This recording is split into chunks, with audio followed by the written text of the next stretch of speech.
Good morning, good afternoon, good evening, depending on the time that you're watching or you are attending this lesson. I want to thank God for your presence and health, regardless of the struggles and the challenges around.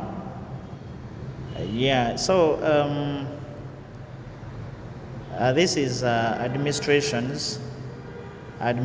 and management of health records department, and this unit intends to give you the clue of leadership within the medical record department, developing strategic skills in identifying challenges that are always accompanying leadership and management, and also helping you to be in position to develop effective and efficient health record services within the area of your employment. So, it's not a new thing to you that the management of the medical record departments carry along a lot of roles and responsibilities, and as such, the department will involve carrying some of the basics management skills. It will be part of the management functions of planning, organizing, implementing human resources, identifying the right path for development, directing staff and resources, and controlling them as well. So it means that you will need to have at least some basic knowledge of about planning, management. It should be a management functions, by the way, because the HMS tells us that whatever is functional, it is something that is ready to take actions. It doesn't need analysis, doesn't need inquiries. So it is a quickened information that it can be used in the implementations of decisions. So these units will definitely introduce you to the management process and the application required for the management of the health record services at various facilities. All right. So the basics or the objectives of these units is basically to help you identify the management processes and discuss those processes in relation to the roles of the medical record department. You should be able to draw and organize a chart for the facility in which they work and for the health record department. These serve as a guide in the day-to-day running of the business at your facility. So without spending much time in the introductions, let's start with the management process. Okay, the management process. Before I can continue, please get a pen and write this question down. Get a pen and write this question down. What is management? What is management? Figure out, understand what is all about management. But for the purpose of this class, briefly we define management as the process of using people or resources to achieve organization's goals. So it means that management is not about you and somebody. It is about all of you, all of us. So you using people, or through people, you use resources to achieve the organizational goals. Or through people, you use resources. Or through resources, you use people. You get? So you need to have resources, you need to have people at the same time in order to effectively manage anything that you're managing. You need the resources, you need people. So the management process it will require a planning for future. Yeah, anybody who is planning for the future, you are actually managing. You're managing your life, you're managing business, you're managing organizations, because you're planning for the future of that organizations, you're planning for the future of your life, organizing and developing both human and material resources. That always includes management. You need to organize things that you're going to be using, or identify the key strategic things that you need for your effective management process. And as well, you will need to develop and as well implement human and material resources. Just like I said before, that you will need people, you will need resources to really be able to manage whatsoever you're managing successfully. Now, management process also includes directing individuals or groups of people or groups to assist willingly and harmoniously in accomplishing the objectives of the facility and controlling the efficient use of resources in achieving those objectives. Now, there are many things that you would need in management process. But what I put here, or what it is, these notes is basically the basic requirement for the management process. So if you're managing, you're planning for the future. You are organizing. You are developing both human and material resources. You are directing individual or groups to work towards achieving the goals and objectives of the organizations or of the facility. All right? So the processes of the management can as well be expanded as follows. Okay, I didn't know that pop-up can be popping up just like that. Anyway, you understand so well when it comes to privacy and the rest whatsoever, don't worry. Okay, so let's continue. Yeah, so in the management process, we have planning. Okay, planning is a process by which an organization, a facility, or subsections of a facility, such as the health record department, will attempts to plan effectively for the future. You get it? So the processes by which you attempt to plan effectively, okay, that is planning. That is planning. The processes by which the organizations or you or the facility attempts to plan or implement all the required resources, manpower in place in order to effectively execute the objectives of the organizations. We do planning every day. We do planning every day. For example, you get 10,000, you don't have any money. You need to plan within the 10,000 to really survive you for a day. So if you have 10,000 only, you may not go for meat, enyama. You will not go for that. You will either choose something that you, after buying, you still have the balance, because still there are many things that you need to buy. But if you go and buy meat for 10,000 and you don't have money for food, you don't have money for charcoal, you don't have money for cooking oil, you don't have money for anything, are you going to eat that meat raw? No. So that would be called poor planning. You get?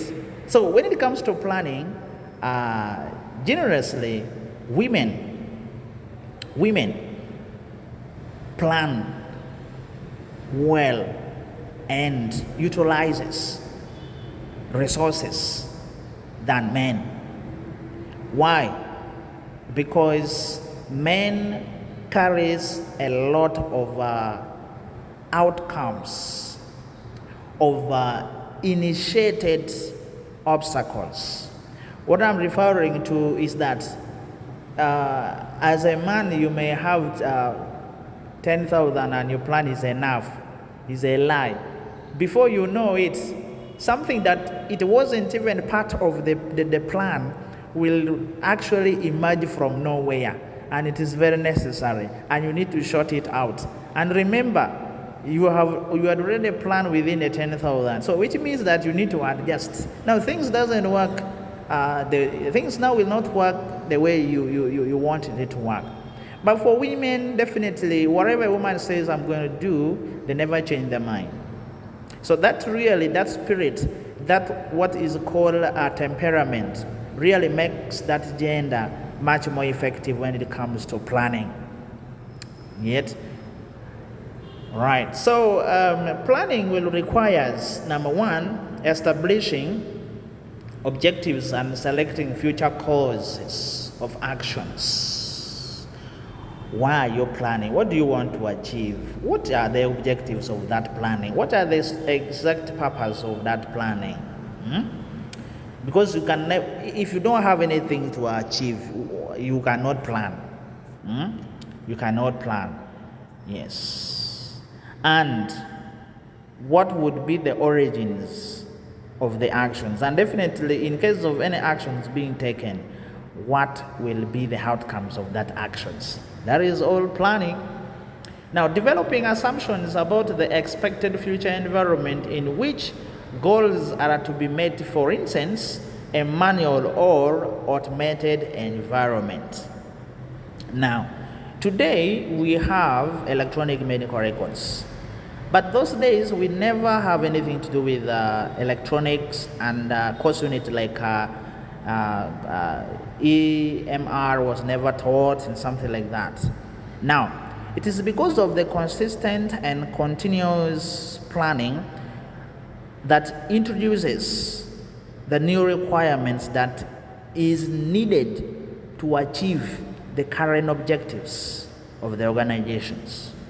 So which means that you will need to always assume or lay down an assumptions about things that you will really expect. You get? Now let's get back to the 10,000 shilling that we have to budget for your family or to plan for your family. Now, if you have only 10,000, if I have 10,000 for the family, for example, let's say in a family I have 5 members. Okay, so because if the 10,000 is the only thing we have, it means I have to look at saving 2,000 or maybe 1,000 for anything that maybe I had forgotten, or it may be needed to really make everything go successfully for today. So therefore, it means I need to assume that this is not the only thing I want to buy. Something must be somewhere that I've forgotten. So for that matter, it means that I've assumed or I've predicted that future aspects, and therefore I'm going to keep that 2,000. So probably I would rather go for, because now even if I go for Bijanjalo, it will be 5,000 a kilo. For sure, that money will not be enough. So what I'm going to do, I will go for greens or vegetables. Greens or vegetables for like 3,000 is enough for whatever, it is enough. Even too much. Then I buy maybe a muogo. Cassava for like 2,000. So 5,000 is done. Then I will use 500 for tomatoes, 500 for cooking oil. Have I not saved 4,000? Why? Because something may happen. You get that? Even the cooking oil we bought may get poured, or maybe, anything can happen. You cannot just be there that I already budget or planned for what I was supposed to plant, and therefore I am safe. You must have an assumption of the future aspects of something that may happen. You never knew. It wasn't even part of the plan, but that is it. And if you really carry what people refer as poor planning, it means that after that you will be crying, why me? Why me? I mean, why didn't I know that actually things was going to happen? Because you failed to lay an assumptions or develop assumptions about what you can expect. So I believe that you have gotten that very well and clear. Now,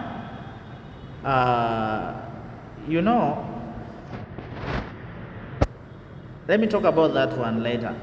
The next things that is required is identifying and selecting alternate courses of actions which are available to meet the set objectives. You get that? Now, what I'm saying, the simple things to understand here, it is actually an alternatives. Okay? An alternatives. Whoever is planning must have actually plan B. Very, very clear. If you're planning, you must have plan B. Any plan without plan B is not a planning. That's a mess up. Because sometimes the plan you have may not work. Okay, for example, let's get back to our 10,000. What did we plan? We now concluded to go and buy greens, vegetables. I don't even know how you call it in your language. Dodo, something like that. So, we may look for dodo in the whole of Kampala and we fail to get. It can happen. You must have that assumptions of the future aspect. It can happen. So if you don't get it, what would be the alternatives? The alternatives in my case would be egg. I will go and collect eggs, like maybe for 3,000, that's around 6, that would be enough. That is the alternative. So you must have it at the back of your mind. And not forgetting the future aspect. Even not getting the vegetables in the market and resorting to buying eggs. Buying eggs you might have put in your mind that if I don't get this, that would be an alternative. Many people really don't have plan B when they're doing things. You get? So that means when anything happens, you become disorganized. And what would it mean? It would mean that you are not organized. You are not prepared. And not being organized and not preparing means poor planning. You get? All right. Moving forward, the next things that will require effective planning is initiating activities within the department which will be necessary to translate plans into actions. Translating plans into action. My dear, it is not about planning. It is about identifying the prospects, aspects, laying down or developing assumptions, and being able to know the objectives of your planning, what you want to achieve, and then making sure that you actually take action over that plan. Anybody can plan, but not everybody can achieve their plans. Yes. And by the way, humanly speaking, if you don't have plan, you don't have sense. That is a bitter reality. If you don't have plan, you don't have sense. Because even a cock plan. A cock knows that by 4, something must happen. Every hour you hear a cock doing something. I mean, they plan. They plan. So if you're not planning, they says failure to plan is actually planning to fail. You get? Because there is something that you must do, and that thing that you must do have a purpose or have a reason for you doing it. So if you are not planning for it, you are definitely planning not to do it. You get? So you must be in a position to really execute your plan. Okay? So you cannot just be there, you're not planning about anything, you don't have any plan. You don't have any plan. During our times of schools, we normally just greet your friend like, my guy, any plan? So if there is any plan, that means there is something on the table to talk about. Any plan? There is no plan. So, and such kind of things I never like there is no plan. It means your head has gone to sleep. You get? But anyway, planning, it is just about, anybody can do that. But executing planning, is really a different thing. Now, in relation to medical record department, whatever you plan, you might be planning for the recruitment of new staff. You may be planning for shifting of your medical records to a different destination. You may be planning to change the filing systems. You may be planning to change the medical record system at the facility. Something like changing from paper-based records to electronic medical records. You need to develop plans. You need to develop procedures. What are the objectives? What are the future prospects? You need to develop all those assumptions. And then you can be able to execute what? Actions. You can take actions to make sure that the plans come to pass. But translating or taking actions, taking plan into action is a different thing. It requires really having a reasons for moving towards the plan that you set. Because the planning is definitely just a matter of getting a piece of paper and draw your plan. And you can even get lost. But it must be executed. And that's the point I'm making. Alright, so next is critically reviewing and evaluating the outcomes. Now, if you translate your plan into actions, you must be in a position to really monitor and review and evaluate the outcomes of that plan in order for you to be very much aware that actually what you did was what you are supposed to do. Because sometimes there are common mistakes that is made in the process of planning. In most cases, you may realize that something that you must act upon at the beginning, you are now doing it at last. Or something that you are doing at last was supposed to be done in the middle. So such kind of things. Now you must be able to monitor it and every time reviewing it. So that you can either be able to realize it before the conclusions of the projects or the conclusion of the plan, so that you can be able to really recorrect and implement effective plan. Remember that you have objectives, you have a goal to achieve. And I may not be knowing your goal.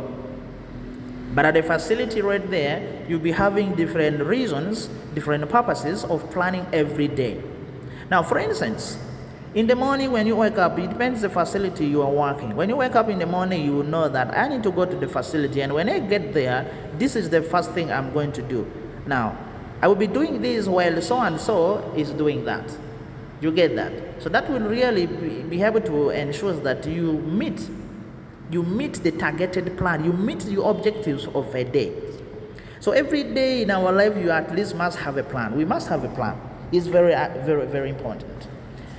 Now, knowing that either you have achieved your plan or you have failed is very important. It's very important. You know, you must know that the executions of this plan achieve the objectives that we were looking at, or because we didn't do this, we didn't do that, we mess up, we did not actually hit our target. Now, all of this process requires what I call SMART. SMART. I'm going to talk about that toward the end. All right. So, the next things that will as well be necessary in the planning process.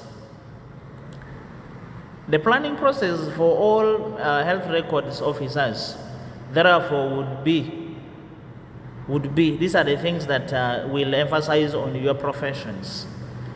Set achievable objectives relative to the perceived requirements of the department. Being in position to examine the present environment and forecasting changes that are likely to influence the department in accomplishing the objectives. With the ever increasing development in technology, it means that you must be aware of the things that either in this is going to happen in nearby future. And definitely we said that you as a records officer or assistant, you must be aware at all times to the technology advances, particularly to computer applications in healthcare. Now, this is something that you need to do it.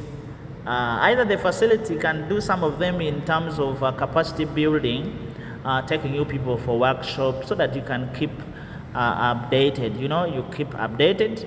But this is one of the reasons why I normally say that please, there are some of the things that you may need to specialize on, because in this, some of the careers does not only requires you completing your professions and having qualifications, but it requires you to carry along some of the attachment of knowledge. Now, what I mean is that there are some of the areas that you may not get the chance to have them within your areas of career, but you need to, if you get any chance, grab some of the short courses. Develop your skills, adding values to your papers, adding values on the things that, especially things to do with the technology. You get it. So we have courses like privacy, protections, and accountability in electronic management, and something like that. So all those things, that is where the career is going. You get. But if you remain in the old versions of everything, it will also mean that you are not planning. And remember what I said, failure to plan is actually planning to fail. Oh yes. Now the next things that you will need also is identify the alternative course of actions, evaluate these alternatives in light of previous assumptions made, and then select the course of actions. Now, if you really mess up, maybe the actions, the procedures you use to execute your plan did not work well because you failed to achieve the objectives, you failed to achieve your targets. Therefore, today, sit down, review your plans, review how everything was taken and the process under which actions was taken, and therefore you can be able to really replace some of the procedures that might have led you to a wrong directions against achieving your objectives. Now, after this, you can be able to put everything that match with the requirements of your medical record department, and which means you must be in a position to have evidence-based decision making. So evidence-based decision making is basically when you have a clear objectives, you have a clear targets to meet, and therefore you can now get yourself involved in decision making process. And decision making process is part of management. You cannot manage when you cannot make a decision. And you cannot make decision if you're not managing. So two of them move together. Whoever is making decision is managing something. You're planning. You're definitely planning for a purpose. And whatsoever the purpose it is for, effectively it will result into management. Now, we also say that implement the plans with the checkpoint to indicate progresses during implementations. So you may need to get yourself involved in knowing exactly the plans that you're going to be using, the procedures and the tools, the requirements, the resources, the human power, material resources, all the things you need to be aware. Now, for example, in the medical department, let's say you are carrying out data collections. Now, you need to be aware of the tools that you need to use in order to really achieve the purpose of your data collections, in order to avoid everything that are not necessary to be part of the data collection process. Now, moving forward, we have organizing. Organizing. Now, organizing is basically commonly related to jobs, employees' roles, and other things that pertains with the individuals' participations in different activities at the hospital. Now, I said that organizing is the process by which employees in the health record department and the jobs they do are related to each others. Now, what do you do in your medical record department? Me, I don't know, but you know. So that thing you do, and you as the employee, you have things in common. You have things in common. So you may not be working alone. You will not be working alone. Are you getting? If you are suffering alone, you are just disorganized. If you are in a facility and you are the medical record officer and you are suffering alone, yet you have record assistants there to help you, you are just very disorganized. Now, for example, you are at home, you have a maid who can even wash plates, who can actually cook as well, who can at least take care of the baby. But the maid is left seated, there's no role to play. She's just there watching television. You are doing everything. That is being disorganized. Organize yourself. Being organized is part of planning. You know who to do what, where, and how, for what purpose. I think you might be experiencing a lot of echo. It is coming from the room. You know it very well. Empty vacuum make a lot of noises. So I'm alone in this vacuum, and that's why it's really. I'm just imagining. I'm not so sure, but I think it might be reflecting an echo. So I request you to bear with that, as long as the information is clear. So back to the point. Yeah. So I was saying that organizing consists of dividing work among groups and individuals and providing the coordinations required between individual and groups activities. Okay. And I said this is referred to as what is called division of labor. Division of labor. So make sure you organize. Make sure that every people that you have in your department are doing the right thing at the right time. If you're the medical record officer, make sure that the assistants are actually doing what they're supposed to be doing. You're not supposed to be doing everything by yourself. You get? So just a matter of being organized with the proper planning. And every jobs of management, every jobs of administrations becomes a walkover for you. And these requirements are necessary whether you are employed or you are not employed. But I said it is what defines you as an employee and your work. Okay? So if you get into your offices, various workplaces late, that is being disorganized also.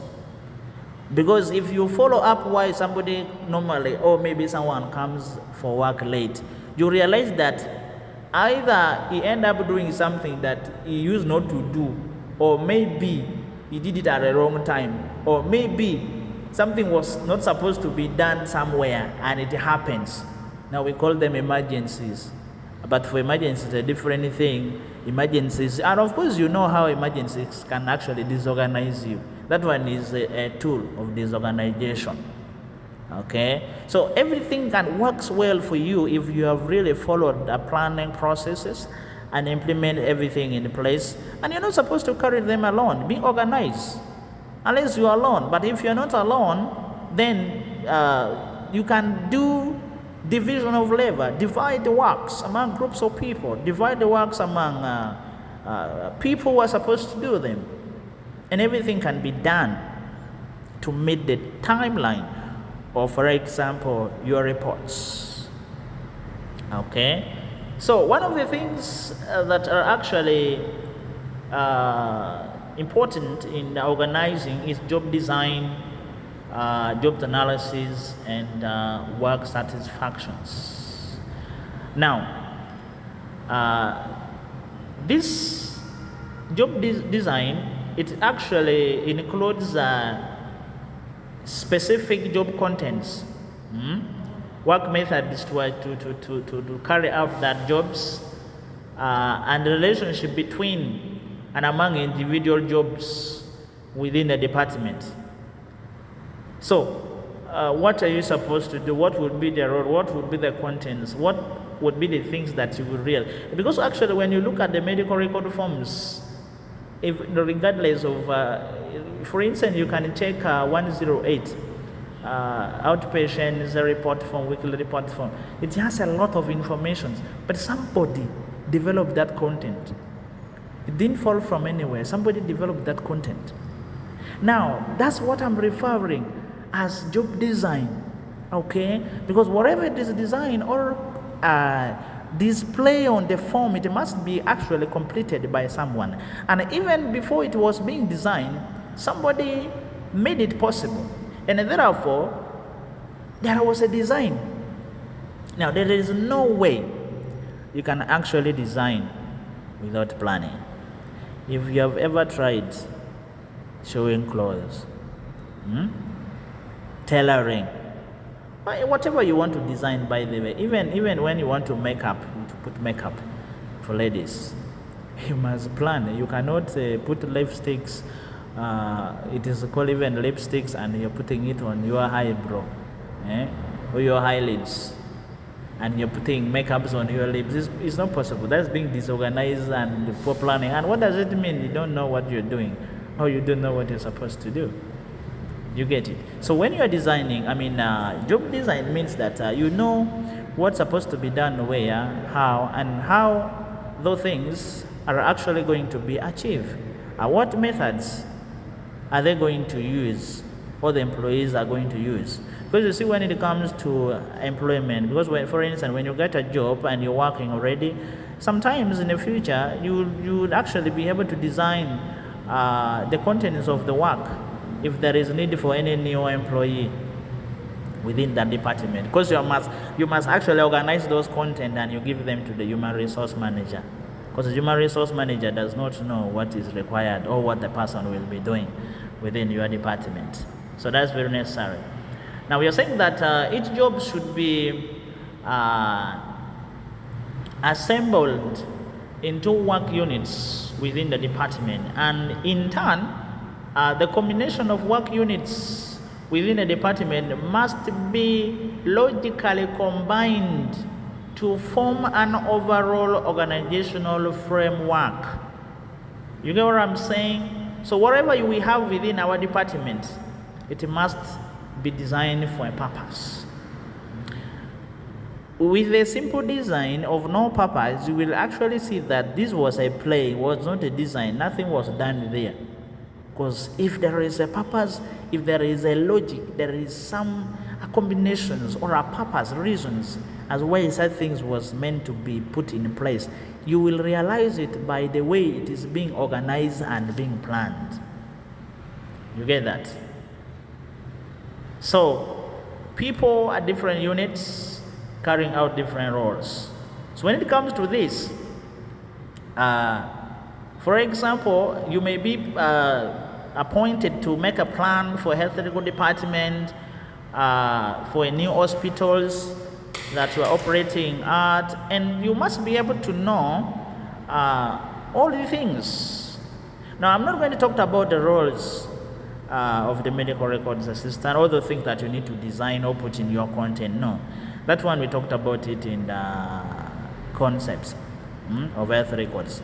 And even if you did not get it, you can still figure out what are the roles of health record assistants.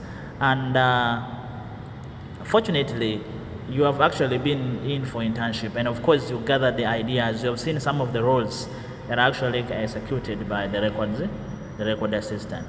Now, the next thing which is part of design is actually job descriptions and job specification. Okay, job descriptions and job specifications is really very important when it comes to job design.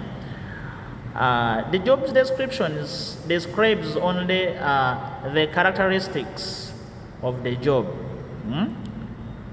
A sample job description is illustrated probably in the next page. Now, when I talk about job descriptions, it's definitely telling the nature of the jobs.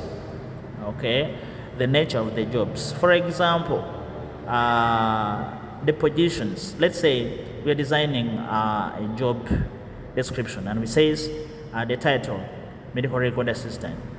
The background of the facility that is employing, seeking for employment, for the employees, and also the key roles to be played by the employees, and the nature of that work, the requirements. You get that?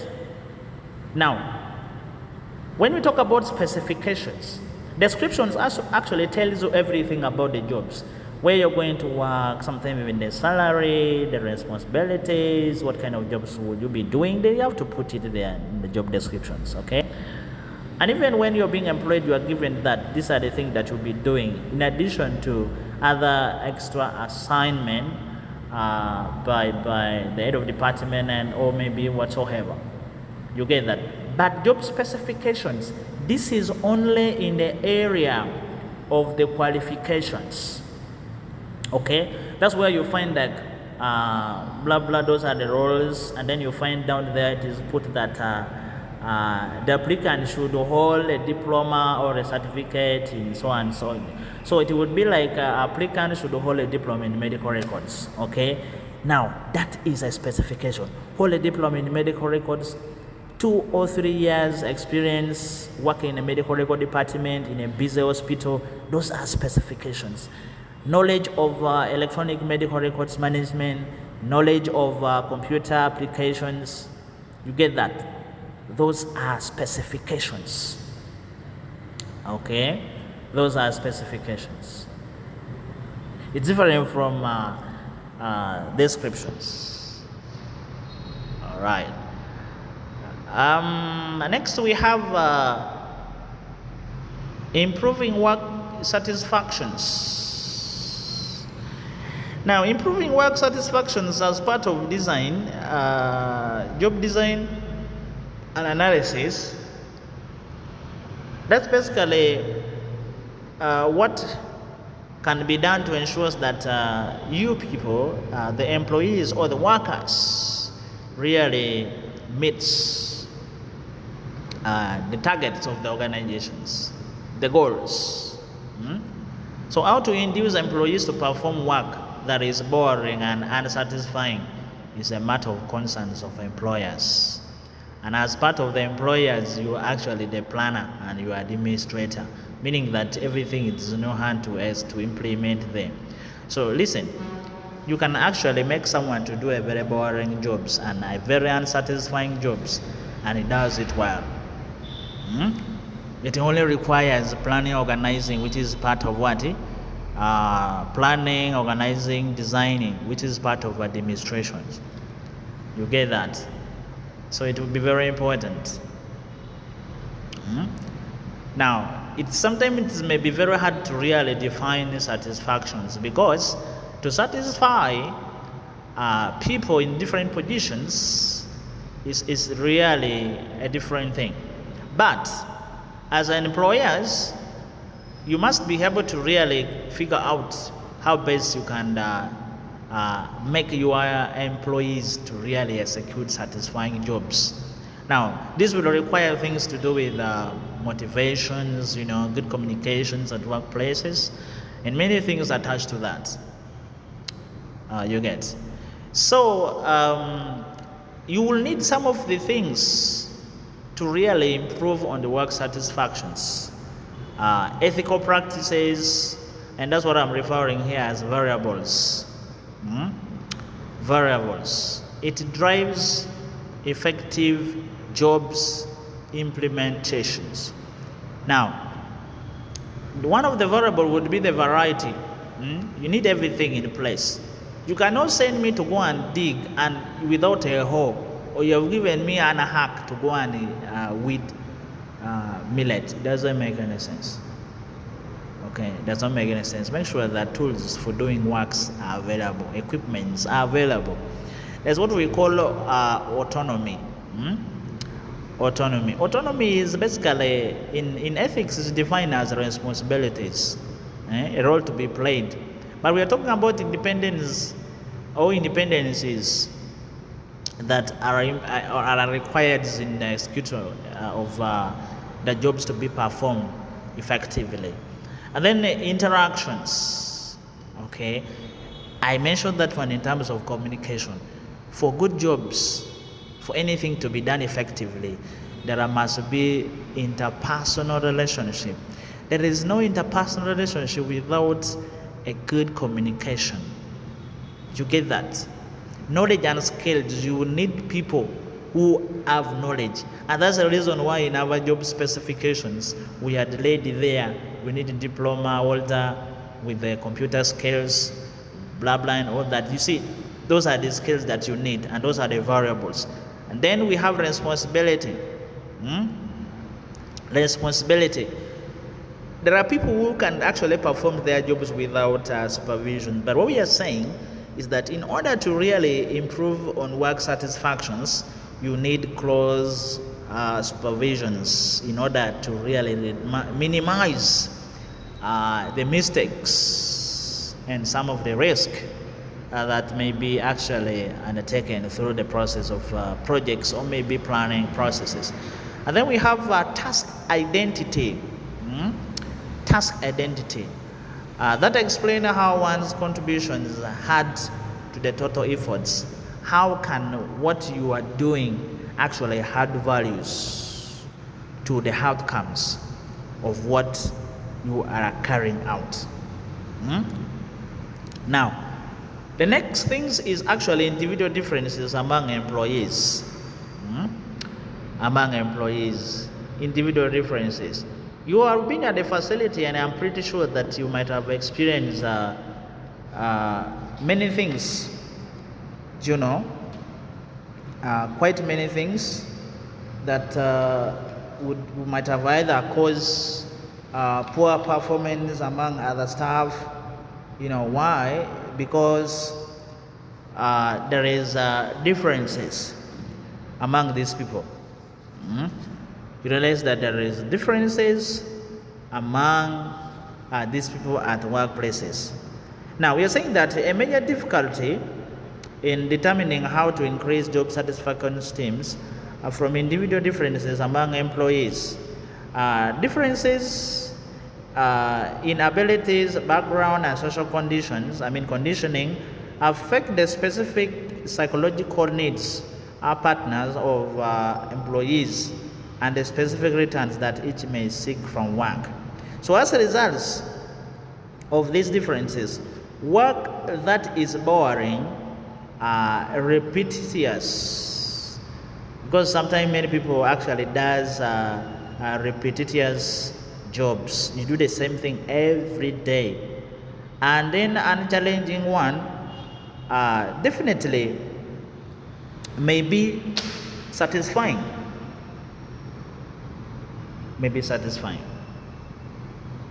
Now, would you ensure or enforce repetitious jobs or unchallenging roles that really doesn't cause any complication in the process of the planning and management? So we also have differences in abilities. Now, when you talk about differences in abilities, we are referring to people having different abilities in completing tasks at workplaces. Other people does their jobs and complete them in time. Others does not, because they don't have abilities, they don't understand anything. Others are lazy and all that. Now, how do you improve on the job satisfactions?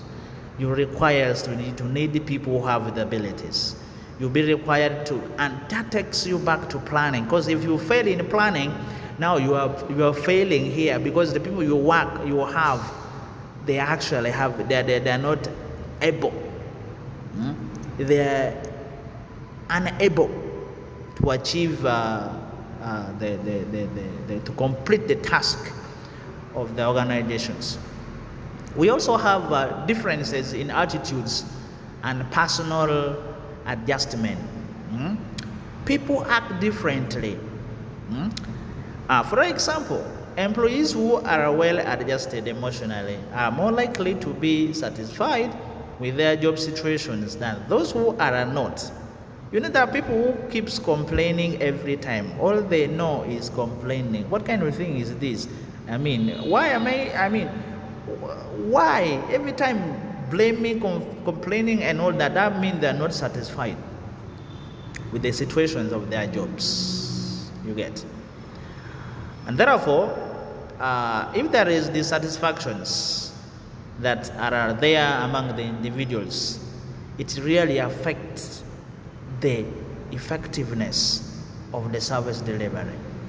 Now, for example, in the department of your medical records, you may realize that there's somebody who is leaving medical record department and going to laboratory because he's not satisfied. It doesn't like what they are doing. So that is part of the attitudes and personnel adjustment. So personnel adjustment is basically being flexible and be able to play in any tune that your role takes you. You know, you may be sent to the field, you may be asked to work in the office, maybe you've been working in the office and today you're asked to go to the field and you start feeling uncomfortable, you start feeling depressed and all that. So we also have differences in the perceptions of equity. Different perceptions of equity. It is not a new thing that as a manager or administrator, you realize that there are some people who perceive that others are being treated fair and others are not being treated fair. So be sure of that. We also have differences in occupational prestige. In most cases, people may be doing things that actually they didn't study. For example, having somebody who have done public health working as a medical record officer, their passions is definitely different from what they are supposed to emphasize and really put much of interest. We have satisfaction through jobs enrichment. These extensions actually, it is basically to give in giving employees varieties of duties to perform, which may actually increases their abilities, their autonomies and all that. And of course the challenge we have is that some of the employees may not wish to actually be given extra roles to play outside their job descriptions. Okay. All right. So we have formalizing organizational structure. Formalizing organizational structure, and of course, I will be able to really add on something from there when we catch up. I will be able to get back and we continue from there.